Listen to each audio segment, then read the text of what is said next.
Alors, The Promised Neverland, est-ce que c'est bien? C'est ce que nous allons voir tout de suite dans ma nouvelle lecture du moment. Je viens juste de terminer le manga et du coup j'ai envie de vous partager mon avis et c'est ce que nous allons voir tout de suite. Eh bien, bonjour à tous, ici La Passion, j'espère que vous allez bien. Aujourd'hui, comme dit, on va faire la review de The Promised Neverland. Alors je préviens tout de suite, il n'y aura pas de spoil ou juste un tout petit peu pour un peu parce qu'il se passe beaucoup de choses dans ce manga. Donc je vais un tout petit peu spoiler, mais vraiment quasiment rien.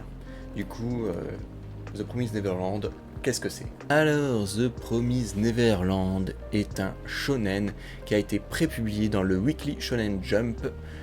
Il contient 20 volumes reliés. Il a été édité chez nous par Kazé. Maintenant Crunchyroll.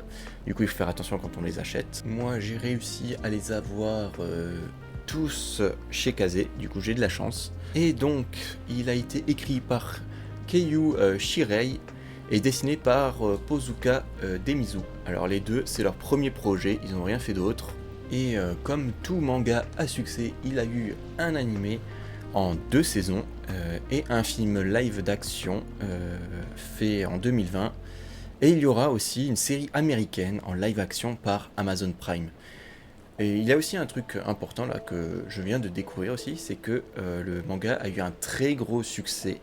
Il a été vendu à 42 millions d'exemplaires, ce qui fait de ce manga un des mangas les plus vendus dans le monde. Alors, The Promised Neverland, de quoi ça parle? Alors, je vais juste résumer le tout début du manga. Du coup, on va suivre la jeune Emma qui est dans un orphelinat qui s'appelle Gracefield House. Et donc Emma va vivre des jours heureux avec ses frères et sœurs, tous orphelins. Dans cet orphelinat, même si les règles sont un peu strictes, ils doivent se lever à une heure fixe, manger à une heure fixe et faire plein d'activités à des heures fixes. Et il y a juste une femme adulte qu'ils nomment tous maman qui va s'occuper d'eux, leur donner tout l'amour qu'une mère peut donner à ses enfants, elle va les protéger, les soigner, enfin elle va vraiment tout gérer dans cet orphelinat de Gracefield House. Et donc un soir, une jeune fille du nom de Connie va être enfin adoptée par une famille. Mais au moment du départ, elle va oublier son doudou, un lapin, que Emma et Norman, deux amis d'enfance du coup, vont voir et vont essayer de lui rendre. Mais tout ne va pas se passer comme prévu. Les deux enfants, Emma et Norman, vont découvrir que déjà Connie a été assassinée avec une fleur plantée dans le ventre. Et ils se rendent compte que l'orphelinat n'est pas si sympa que ça. Ils vont découvrir qu'ils sont en réalité juste du bétail et qui sont dirigés par des énormes monstres qu'ils appellent démons. Et au fur et à mesure, ils vont se rendre compte qu'au final, l'orphelinat est en fait une ferme et que le bétail, c'est eux qui sont là pour nourrir les démons, bien sûr avec le consentement de maman. Et donc on va les suivre dans leurs aventures. Ils vont essayer de faire preuve d'ingéniosité pour survivre et essayer de s'échapper de cet orphelinat de l'horreur. Et voilà, je viens de résumer le tout premier tome de The Promised Neverland. Il va vraiment se passer plein de choses, vraiment, c'est vraiment très varié, très bien rythmé. Et on va tout de suite passer à la note. Et donc chez Dr Stone, j'avais noté 4 points. Et j'ai décidé de rajouter encore une autre catégorie. Il y aura 5 points qu'on va voir ensemble. Alors nous avons l'édition, le dessin, l'univers, les personnages, l'émotion, le scénario. Et j'ai décidé de mettre le rythme parce que dans ce manga, comparé à Dr Stone, il y a un rythme de malade. Et donc, ne perdons pas de temps, on va tout de suite commencer par l'édition. Alors, qu'est-ce que ça vaut chez Kazé Shonen? Alors, c'est plutôt très classique, vraiment rien de fou. Le format est normal. Là, j'ai ramené Dr Stone de ma lecture d'avant. C'est exactement la même taille, vraiment. C'est vraiment le même format. Et les pochettes sont plutôt pas mal, bien colorées. Là, j'en ai ramené quelques-unes. Voilà, j'en ai ramené les 4 premiers. C'est vraiment bien coloré. Voilà. Du coup, je vais mettre la même note que Dr. Stone, un bon 6 sur 10. Rien d'exceptionnel, quoi. C'est vraiment ce qui se fait de plus basique au niveau shonen. Et maintenant, passons au dessin. Alors, qu'est-ce que j'ai pensé des dessins de The Promised Neverland? Au début, j'étais un peu sceptique, je trouvais ça pas très beau, plutôt moche, enfin avec beaucoup de blanc en arrière-plan, c'était pas bien détaillé. Et puis il y avait un côté un peu vieillot, je sais pas comment expliquer, mais ça m'a fait penser à du Cobra ou à du Albator des années 70-80. Et au fur et à mesure du manga, dans les avancées, et bah ça change de tout au tout. Vraiment, après ça devient super bien détaillé, les dessins sont vraiment très propres, très bien faits. Et c'est pour ça que j'étais vraiment très surpris. Et je vais donner un bon 7 sur 10. Ça ne vaut pas du Boichi de chez Dr. Stone, ça c'est sûr. Mais ça reste très très bien. Et maintenant, passons au scénario. Alors, le scénario, enfin, tout le monde m'a dit que l'orphelinat, c'est un truc de ouf. Franchement, c'est du Death Note. Bon, soyons très clairs, ça ne vaut pas du Death Note, hein, l'orphelinat. Après, je peux comprendre pourquoi on dit que ça ressemble à du Death Note. C'est parce qu'il y a cet effet de je sais que tu sais que je sais, du coup ils essayent de retourner la situation, il y a un truc un peu de mindset et des trucs comme ça. Mais bon, clairement Death Note est beaucoup mieux écrit que l'orphelinat en tout cas. Mais ça m'a fait un peu plus penser à du Prison Break. Alors du coup, si vous avez aimé l'orphelinat, vous aimerez la série Prison Break qui ressemble, enfin où c'est un huis clos où ils essaient de s'échapper en fait. Et il y a aussi cet effet un peu comme ça de je sais que tu sais que je sais. Mais bon, pour tout vous avouer, j'ai préféré de ce qui se passe après en fait. Je trouve ça beaucoup plus intéressant ce qui se passe après, où c'est un peu plus aventure, où il y a beaucoup plus de mystères, de secrets, même s'il y en a aussi dans l'orphelinat. Et aussi, attendez, ce que je dois dire, c'est que tout le monde parle de l'orphelinat, mais l'orphelinat c'est que 4 tomes. Enfin, c'est même pas un quart de l'intégrale du manga. C'est n'importe quoi. Franchement, il faut se calmer sur l'orphelinat. C'était très bien, mais je trouve que ce qui se passe après, c'est encore mieux. Enfin, après, moi, j'aime beaucoup l'aventure, la découverte et des trucs comme ça.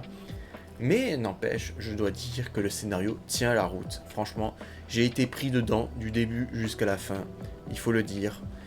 Ça m'a vraiment passionné. Il y a toujours des rebondissements. On s'ennuie jamais. Il se passe toujours des trucs, toujours quelque chose.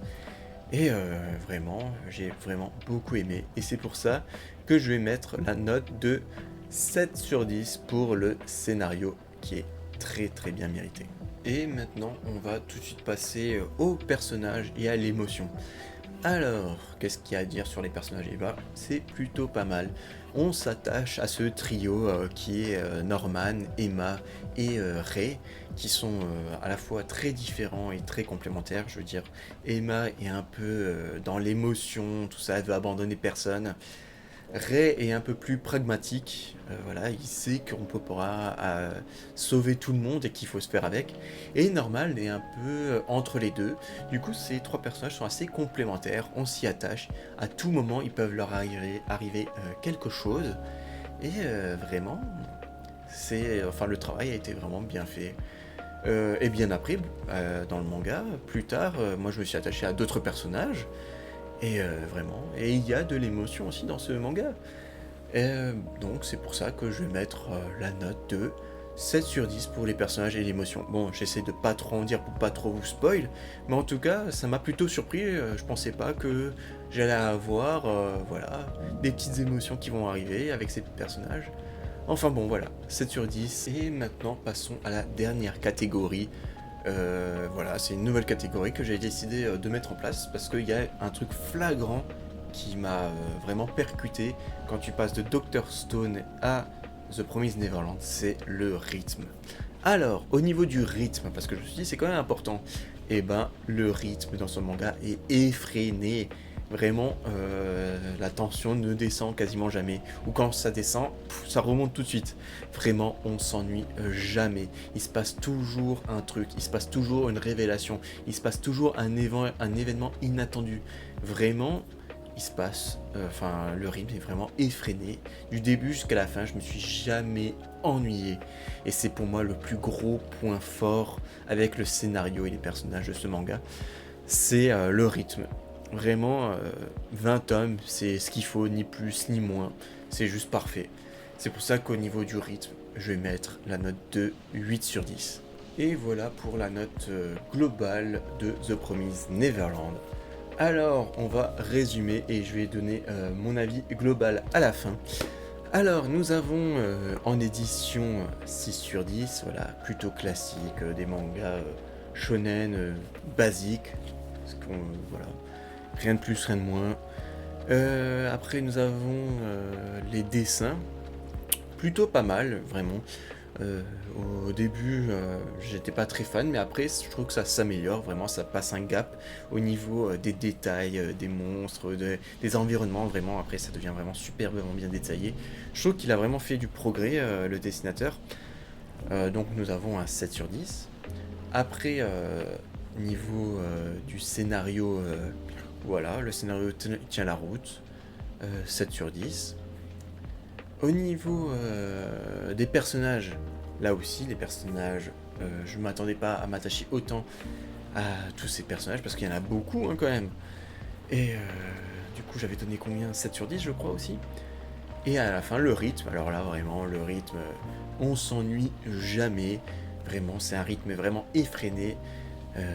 8 sur 10, vraiment, ça, clairement, c'est le plus gros point fort de ce manga. Du coup, ça nous fait un total de 35. Et 35 divisé par 5, ça fait un 7 sur 10. Et vraiment, je pense que c'est vraiment la note idéale parce que c'est bien, très bien même. J'ai beaucoup aimé, mais bon, c'est pas un chef-d'œuvre, hein, clairement. Mais vraiment, je me suis pas ennuyé une seule seconde. Après, un détail que j'ai oublié de dire, c'est que c'est très verbeux. Hein. Ça, par contre, il faut aimer lire. Hein. Des fois, il y a des pavés de texte. Oh là là. Mais bon, franchement, ça m'a pas dérangé. Moi, si c'est passionnant, ça me dérange pas que ça parle beaucoup. Et vraiment, là, c'est très passionnant. Vraiment, j'ai beaucoup aimé The Promised Neverland. Je pensais que c'était un peu surcoté, mais non, pas du tout. Hein. C'est vraiment très bien. D'ailleurs, ça me fait penser que j'ai un peu regardé les avis sur internet et tout le monde a craché sur la fin de The Promised Neverland. Alors là, je vais faire peut-être une seconde vidéo pour parler un peu de la fin parce que moi, j'ai vraiment beaucoup aimé cette fin et franchement, ça m'a un peu choqué ce bashing qu'il y a eu. Vraiment, il ne mérite pas ça, clairement pas. La fin est très très bien et c'est pour ça que je vais peut-être faire une autre vidéo. Alors là, ce sera full spoil, hein. Attention parce que là il faut rétablir la vérité. Enfin les gens n'ont pas compris la fin en fait. C'est pas possible. En tout cas voilà. Je pense que je vais faire plus tard ou la semaine prochaine, je sais pas quand j'aurai le temps, une vidéo où je donne mon interprétation de la fin. Voilà, après vous allez me dire si vous êtes d'accord ou pas d'accord, mais moi je trouve qu'il y a vraiment du bashing un peu facile, je trouve, sur le dernier tiers du manga. Vraiment, j'ai pas compris la communauté des gens qui donnent leur avis des mangas. Enfin bon, voilà. Aussi de petite précision, je n'ai pas vu l'animé. Apparemment, la première saison est énorme. D'ailleurs, je crois que ça reprend les 4 premiers tomes, 4 ou 5 premiers tomes, en tout cas, quand ils sont dans l'orphelinat. Et apparemment, la deuxième saison n'est pas top du tout. Bon, là, je peux comprendre parce que les 16 autres tomes, bah, c'est à la seconde saison. Du coup, tu as une saison de 4 tomes et la deuxième saison, c'est de 16 tomes. Du coup, effectivement, il y a un petit problème. Mais bon, en tout cas, voilà, très bon manga, je le recommande. Et en plus, pour commencer une mangatech, c'est parfait, 20 tomes, ça peut...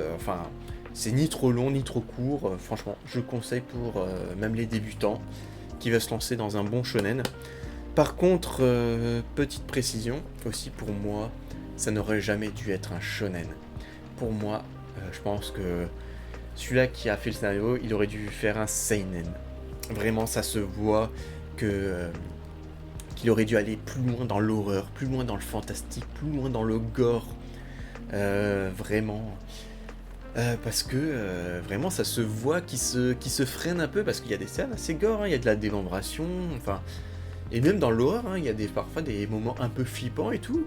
Mais je trouve que ça aurait été vraiment beaucoup mieux si ça avait été un seinen. Si ça avait été un seinen, ça aurait pu être un vrai chef-d'œuvre par contre. Et voilà, bon, après ça reste un shonen, c'est un très bon shonen, clairement.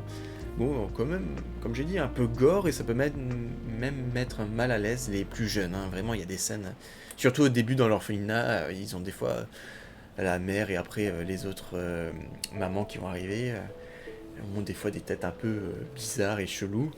Enfin bon, voilà, un très bon manga que je conseille. Et voilà pour mon avis de The Promised Neverland. Alors, comme tu l'auras compris, j'ai beaucoup aimé. N'hésite pas à écrire dans les commentaires ce que tu en as pensé, si tu es d'accord avec moi, si tu as aimé la fin, bien sûr. Voilà, comme j'ai dit, je vais peut-être faire une vidéo où je vais parler de la fin. En tout cas, voilà, comme d'habitude, hein, si t'as aimé, mets un pouce, abonne-toi, mets un commentaire, enfin, je vais pas me répéter, vous connaissez la chanson. Si vous voulez discuter avec moi, il y a toujours mon Twitch et mon Discord en description.